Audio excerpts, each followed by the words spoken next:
téléspectateurs de la radio et télévision Tambara, vous pouvez désormais suivre votre chaîne de télévision préférée Tambara sur le satellite Badrsat 7, angle 26 degrés Est, fréquence 11010, polarisation verticale, symbole REC 27500.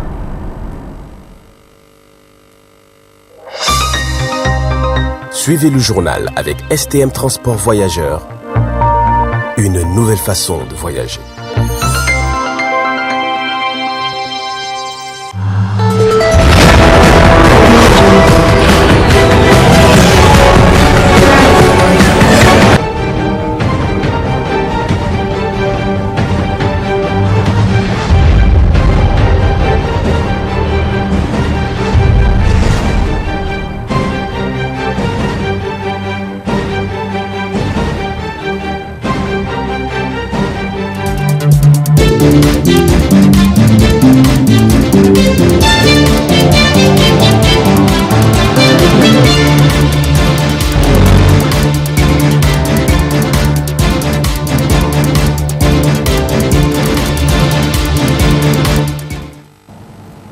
Bonsoir à toutes et à tous et très ravi d'être avec vous à cette grande édition d'information. Cela dit, l'ONG Forum pour l'environnement, la démocratie et la liberté a officiellement lancé ses activités ce matin à travers une séance de plantation d'arbres au sein de l'école Koweït franco-arabe de Banifondou. D'autres précisions dans ce compte rendu de Samira Hamani et Abdelmoumouni Abdraman.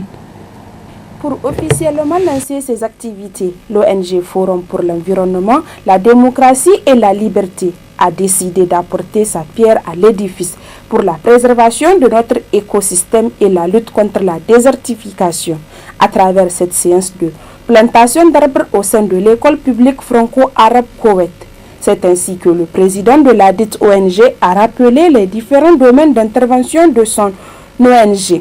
Le Forum pour l'environnement, la démocratie et la liberté est une organisation non gouvernementale qui a pour objectif général de contribuer au bien-être de la population en matière de préservation de l'environnement, de promotion de la démocratie et de protection sociale et judiciaire d'un développement durable. De façon spécifique, l'ONG FEDEL intervient pour réduire la pression de la dégradation de l'environnement, créer les conditions pour une démocratie adaptée, réduire les barrières entravant la liberté des citoyens. Très ému du choix porté sur son école, pour le lancement de ses activités, le directeur général de l'école Koweït franco-arabe salue à juste titre cette action de l'ONG FEDEL. Nous voilà réunis en ce jour pour le lancement des activités de l'ONG FEDEL, Forum pour l'environnement, la démocratie et la liberté.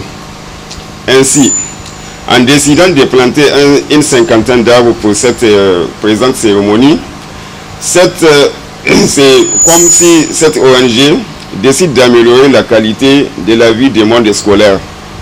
Car les arbres équilibrent les paysages, diminuent le stress, diminuent encore la tristesse, la nervosité et même la violence en milieu scolaire. Aussi, les arbres réduisent la chaleur et sont utiles dans la lutte contre la canicule. De même, ils sont les seuls moyens pour lutter efficacement contre la désertification. Rehaussant de sa présence l'éclat de cette cérémonie, le directeur général adjoint des eaux et forêts n'a pas manqué d'apprécier à sa juste valeur cette jeune ONG tout en l'encourageant à persévérer davantage dans ses actions. Un adage dit en tout cas que planter un arbre naturellement, donc celui qui plante un arbre n'a pas vécu inutilement. Parce qu'en effet, l'arbre donnera des fruits ou tout au moins c'est de l'ombre à ceux qui naîtront demain. Voilà donc sur ce en tout cas, et je dis bien que cette plantation cadre parfaitement avec la politique gouvernementale. Planter un arbre est une bonne chose et en prendre soin en est toute une autre. C'est ainsi que les partenaires et invités présents pour la circonstance ont tous saisi l'occasion pour planter des arbres. Ainsi, ils auront contribué à reverdir l'environnement scolaire de cette école. Rappelons que la cérémonie a été marquée par des poèmes sur l'environnement dédiés par des élèves de l'école Koweït. accueillir à l'aéroport international Djori Hamani de Niamey de la délégation des scouts du Niger qui a pris part à la 18e conférence africaine du scoutisme et du 9e forum des jeunes du scoutisme à Nairobi au Kenya. Le reportage. Ce retour triomphal au pays marque le retour de la délégation nigérienne des scouts qui a pris part à la 18e conférence africaine du scoutisme et au 9e forum des jeunes du scoutisme à Nairobi au Kenya. Les participants se disent fiers de l'accueil et affirment que le pays a été honoré par l'élection d'un jeune Nigérien.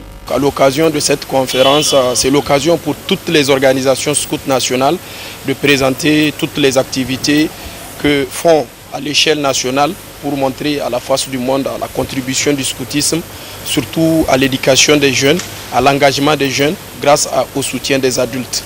Notre pays a été honoré par l'élection du jeune Farouk au niveau africain en tant que président des jeunes du Forum africain du scoutisme. Donc pour nous, c'est un grand honneur que le Niger fait partie désormais du comité au niveau africain. Et c'est la personne de Farouk qui va dorénavant représenter et porter la voix de tous les jeunes de l'Afrique.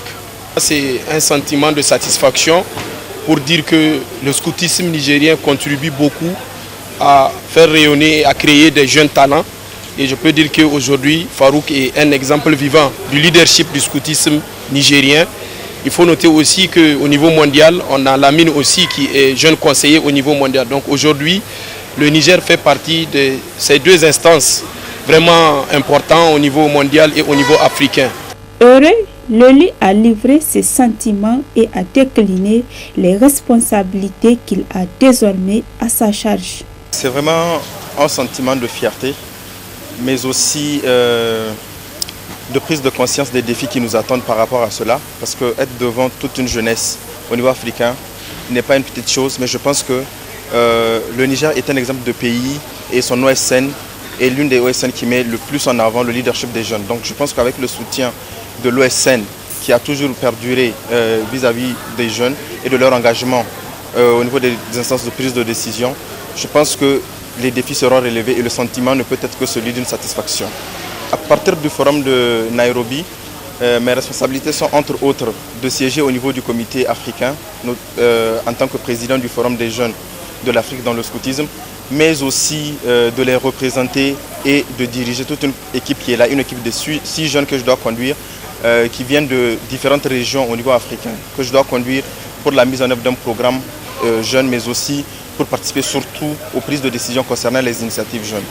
Comme à sa tradition, la famille des scouts Niger était au rendez-vous pour célébrer la victoire. Cette brillante élection est la deuxième du genre gagnée par les Nigériens en matière de scoutisme. Un mot de sport dans cette édition pour évoquer la 5e édition du tournoi de taekwondo qui a pris fin hier 29 août 2022 au palais du 29 juillet de Niamey. Un moment émouvant où nos reporters ont assisté à des très beaux combats. Le récit est signé Ibrahima Abdelkader et Kantama Ibrahim. Le taekwondo est un art originaire de Corée qui signifie la voie des pieds et des poings. C'est ainsi, plusieurs combattants de poids confondus se sont inscrits à cette 5e édition du tournoi TKD dénommé les Étoiles du Sahel qui a démarré le 28 août et dont la finale a eu lieu le 29 de ce même mois au palais du 29 juillet.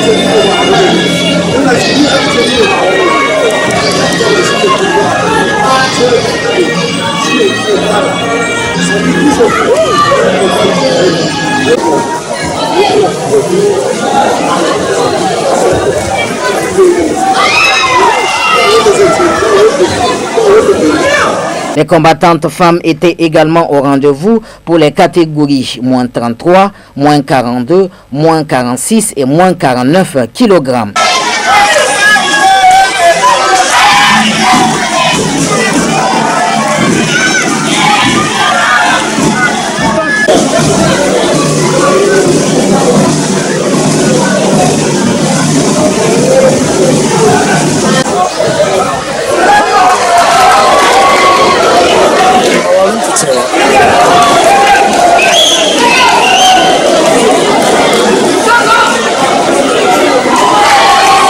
La présidente de l'association TKD en sport pour tous, également promotrice de cette compétition, nous livre ses sentiments à la fin de la compétition. Je peux vous dire une satisfaction globale, tellement j'ai pas de mots pour dire ça. Je peux que remercier toute l'équipe TKD, les bénévoles, la fédération.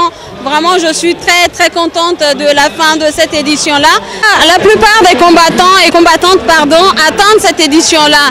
Donc la mobilisation n'a pas été très difficile, d'autant plus qu'au Niger, il y a l'engouement pour le taekwondo. Donc c'est assez, je vais dire assez facile, sans dire facile, trop facile. Mais les athlètes, les clubs ont de l'engouement pour le taekwondo, ce qui fait qu'on n'a pas beaucoup de mal à mobiliser du monde qui vient pour les tournois TKD, les étoiles du Sahel. Merci beaucoup, merci à Tambara, merci de m'avoir reçu, merci au public nigérien, merci au stade, merci vraiment à tout le personnel qui nous ont accompagnés. Une finale qui s'est très bien terminée et dont plusieurs invités de marque présents ont tenu à féliciter la promotrice et au cours de laquelle également plusieurs médailles ont été remises aux différentes catégories qui se sont fait remarquer dans leur aptitude au combat. Vivement la 6e édition l'année prochaine, Inch'Allah.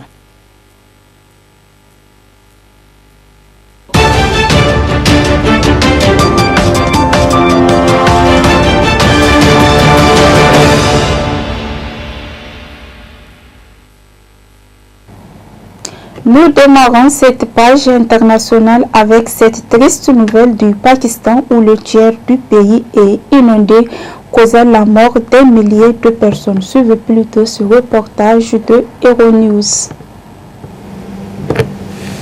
Des kilomètres de champs inondés, des villages détruits et des habitants désemparés. Au Pakistan, les inondations causées par la mousson ont fait au moins 75 morts ces dernières 24 heures. Au total, depuis le mois de juin, elles ont emporté 1136 personnes. Sur ces images, les secours viennent en aide à un petit garçon pris au piège par les eaux. Mais tous n'ont pas eu cette chance. Les autorités tentent toujours d'atteindre des villages isolés dans les zones montagneuses. Le bilan risque de s'alourdir. La Croix-Rouge estime le nombre de déplacés à plus de 3 millions et recense 33 millions de sinistrés. Nous habitons ici. Il a beaucoup plu et l'eau de pluie s'est mélangée aux eaux usées. Nos maisons se sont effondrées. Nous errons donc dans les environs à la recherche d'un abri, mais nous n'avons plus rien. Si les Pakistanais sont habitués à la période de la mousson, celle-ci est exceptionnellement violente et destructrice. D'après la ministre du Changement climatique, un tiers du pays est actuellement sous les eaux. Selon une étude allemande, le Pakistan est responsable de moins de 1% des émissions mondiales de gaz à effet de serre. Pourtant, il figure en 8e position des pays les plus menacés par les phénomènes météorologiques extrêmes. Faisons un tour au Kenya pour parler du début de l'audition de la Cour suprême sur l'élection présidentielle du 9 août 2022. Une cour qui se prononcera le 5 septembre 2022. Le 5 septembre prochain, plutôt. Suivez ce reportage toujours de Africa News. 7 juges ont commencé à examiner les pétitions demandant l'annulation de l'élection de William Ruto à la présidentielle du 9 août au Kenya. La décision finale sera rendue le 5 septembre prochain. La Cour a déjà rejeté 3 requêtes, y compris une demande du président élu William Ruto qui souhaitait exclure la Law Society of Kenya, un groupe de juges indépendants. Le pouvoir judiciaire a eu l'occasion de régler 2 pétitions électorales de la nature de celles définies dans la Constitution. Le pouvoir judiciaire a de l'expérience dans le règlement de ces questions. Les Kenyans ont confiance dans le pouvoir judiciaire. Nous devons tous avoir confiance dans le pouvoir judiciaire. Je suis sûr que cette pétition électorale sera bien traitée par la Cour suprême et le résultat sera accepté. La semaine dernière, le président élu William Ruto avait appelé la Cour suprême à rejeter le recours de son rival Raila Odinga. L'ancien premier ministre a perdu cette élection avec un écart de quelques 230 000 voix. Si les juges ordonnent une annulation du scrutin, une nouvelle élection doit se tenir dans les 60 jours. Cible de tentatives d'extorsion, maraboutage et zizanie familiale dont fait l'objet l'intention Paul Pogba, une enquête est ouverte pour déterminer les vrais coupables. Suivez toujours le reportage de Africa News. Cible de tentatives d'extorsion se chiffrant en millions de dollars, Paul Pogba se retrouve au cœur d'une rocambolesque affaire qui fait l'objet d'une enquête ouverte le 3 août dernier en France, a indiqué le parquet de Paris ce lundi. Durant ses différentes auditions à la police, Paul Pogba a confié qu'il avait été notamment piégé par des amis d'enfance et 2 hommes cagoulés armés de fusils d'assaut. Selon lui, la bande lui réclamait plus de 13 millions de dollars et l'a plusieurs fois intimidé jusqu'au centre d'entraînement de la Juventus de Turin où il affirme avoir reconnu son frère Mathias Pogba parmi les suspects. Dimanche, ce dernier a réagi aux premières révélations sur l'audition de son frère en rajoutant quelques messages sur Twitter. « Tu m'as laissé dans le trou en fuyant et tu veux faire l'innocent », a-t-il écrit. Déjà samedi, Mathias Pogba, lui-même joueur professionnel, avait promis de faire de grandes révélations sur son cadet.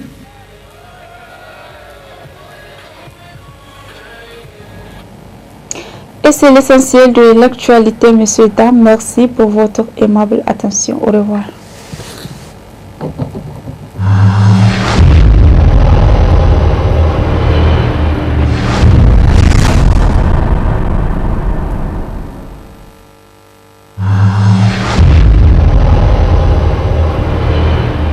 Chers auditeurs et téléspectateurs de la radio et télévision Tambara, vous pouvez désormais suivre votre chaîne de télévision préférée Tambara sur le satellite BadrSat 7, angle 26 degrés Est, fréquence 11010, polarisation verticale, symbole REC 27500.